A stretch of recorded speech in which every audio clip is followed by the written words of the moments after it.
they shouldn't pay for the sins of the parents, clearly, but I wouldn't expect them to have any front and centre row. Don't expect to see them on the palace. There is a no-holds-barred, warts-and-all tell-all story waiting to be shared with the world. The continuing saga of Prince Andrew's downfall has dragged with it not only his former public role, but his daughters. The affairs of the royal family tells you that we are living in quite bizarre times. The reports are that King Charles has vowed to protect Beatrice and Eugenie. All of this has been extremely damaging for the royal family. So, I mean, this is a much bigger problem than I think people have realised. It's a Shakespearean example of how hereditary privilege magnifies both honour and disgrace. The royal family member everyone's been talking about just had their private life exposed by a palace insider. And what they revealed will shock you. For years, Princess Eugenie has been the quiet one. While other royals grab headlines, she's stayed in the shadows. But now, someone who worked inside the palace for 7 years has broken their silence about what she's really like when nobody's watching. And the timing couldn't be more explosive. Right now, Eugenie and her sister Beatrice are facing their toughest challenge yet. Their father's scandal has erupted again, sending shockwaves through the monarchy. Reports say both sisters have fled the UK, with Beatrice spotted at a business event in Saudi Arabia, desperately trying to maintain composure while their world crumbles. But here's where it gets interesting. While the media paints one picture of these princesses, the people who actually worked with them, day after day, tell a completely different story. Grant Harold spent 7 years as a butler to King Charles when he was Prince of Wales. During that time, he had countless interactions with Beatrice and Eugenie behind closed palace doors. What he witnessed contradicts everything you think you know about them. According to Harold, Eugenie wasn't the spoiled princess many assume. Instead, he describes someone who consistently showed genuine kindness to staff. Not the fake politeness you'd expect from royalty going through the motions, but real human connection. She remembered names. She stopped for conversations in corridors. She said please and thank you like she actually meant it. This matters because palace staff see everything. They're invisible to most royals, which means they witness the truth. When someone treats you well when they think nobody's watching, that reveals character. And multiple staff members have now confirmed the same thing about Eugenie. She treats people like people, not servants. But let's address the elephant in the room. Her father's actions have cast a dark shadow over everything. The renewed scrutiny has been brutal. In October, both sisters were expected at a major charity event at the British Museum. Neither showed up. Their absence spoke volumes. As the pressure mounted, they've had to watch their parents' past mistakes dominate headlines once again.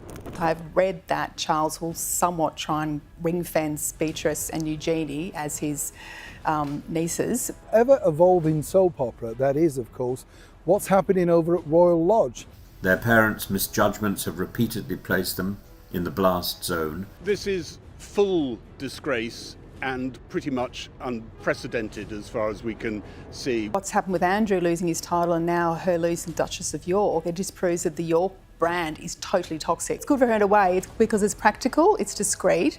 She's also still within arm's reach of the royal machinery.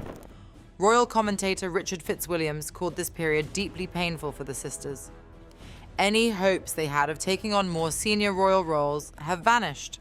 Their father released a statement claiming the accusations were distracting from the king's work, but the damage was done. Yet even during this nightmare, Eugenie hasn't completely disappeared.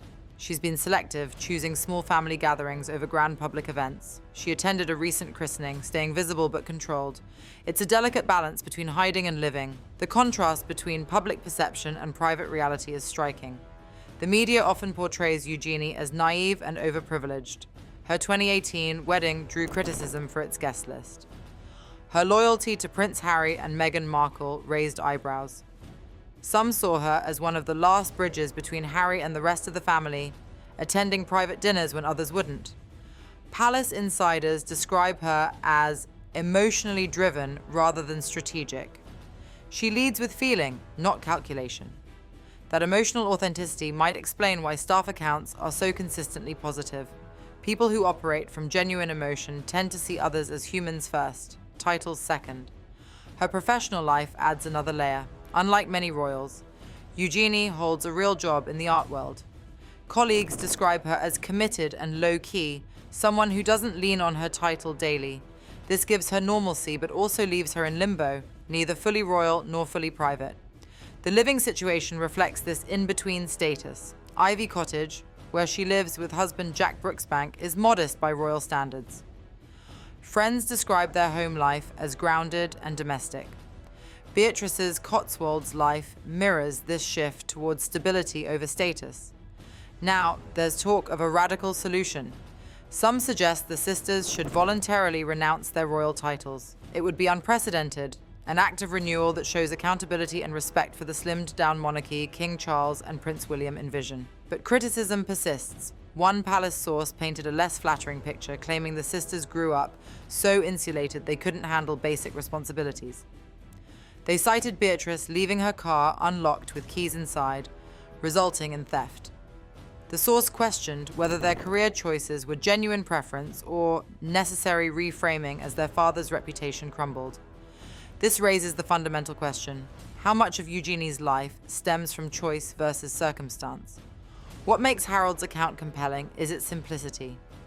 He's not trying to rehabilitate anyone's image or excuse inexcusable behavior.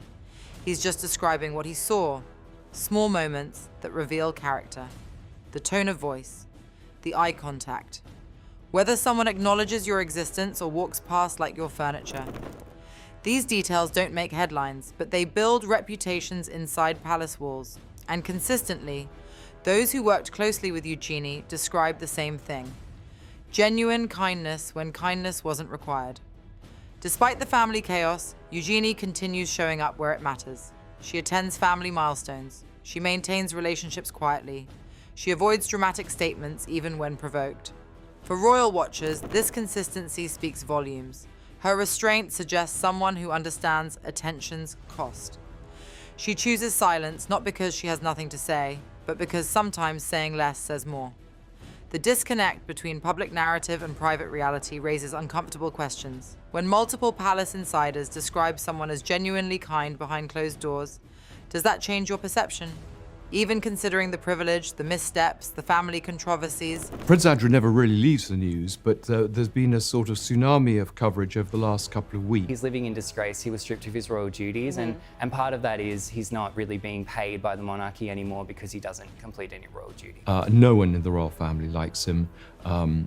He's made a lot of enemies on the way up. I don't think anyone in the palace likes him. To be simply Andrew Mountbatten Windsor with no letters after his name, no styles before his name, and to lose those military connections as well will really sting. He doesn't sort of think of anyone except his own personal interests. He's found it so hard to make any sort of apology or to show any sort of contrition. He's entitled to do what he wants, and maybe there's some plausible explanation. He's placed as protection officer, paid for by the taxpayers, in a difficult position. Sarah Ferguson's financial scandals have resurfaced. Reports suggest she's distancing herself from Andrew, making alternative living arrangements. The 30-room royal lodge they shared is becoming untenable. Andrew faces moving to smaller accommodation on the Sandringham estate. The family's carefully constructed life is unraveling. Sarah Ferguson, formerly the Duchess of York, of course, is considering offers for a tell-all TV interview. Lie low, keep quiet. It's not something that she does readily. So damaging about this email is that it actually highlights the cynicism in which she's approached this. This is the worst look Fergie has ever had. A swift number of charities that came forward very quickly in a short amount of time to distance themselves from Sarah Ferguson, the Duchess of York. She needs to let this one play out, and she needs to quietly get on with whatever work she may have left. For Beatrice and Eugenie, watching their parents' world collapse while facing public judgment must be excruciating. They carry their titles like weights, reminders of a legacy they didn't create but can't escape. Yet through it all, the staff testimonies remain consistent. Behind closed doors, away from cameras and protocol, Eugenie treats people with genuine respect. In a world of carefully managed images, that authenticity stands out. The question becomes, which version do we believe? The media narrative of privileged naivety, or the first-hand accounts of those who actually knew her? Perhaps both can be true. Someone can be born into extreme privilege and still choose kindness. They can make questionable decisions while maintaining genuine humanity. They can love flawed parents while recognizing their failures. As this saga continues unfolding, Eugenie faces impossible choices. Renounce titles that connect her to scandal but also to identity? Distance herself from family to protect her reputation? Continue walking the tightrope between public duty and private life? Whatever she decides, those who worked alongside her seem unanimous. When the palace doors closed and titles became irrelevant, Princess Eugenie treated people with authentic kindness. In an institution built on hierarchy, that's rarer than you might think. The royal family's future remains uncertain.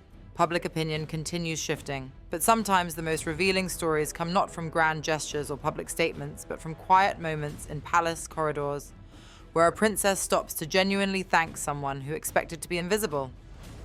Those moments don't erase privilege or excuse poor judgment, but they do complicate our narratives, forcing us to see humans behind headlines.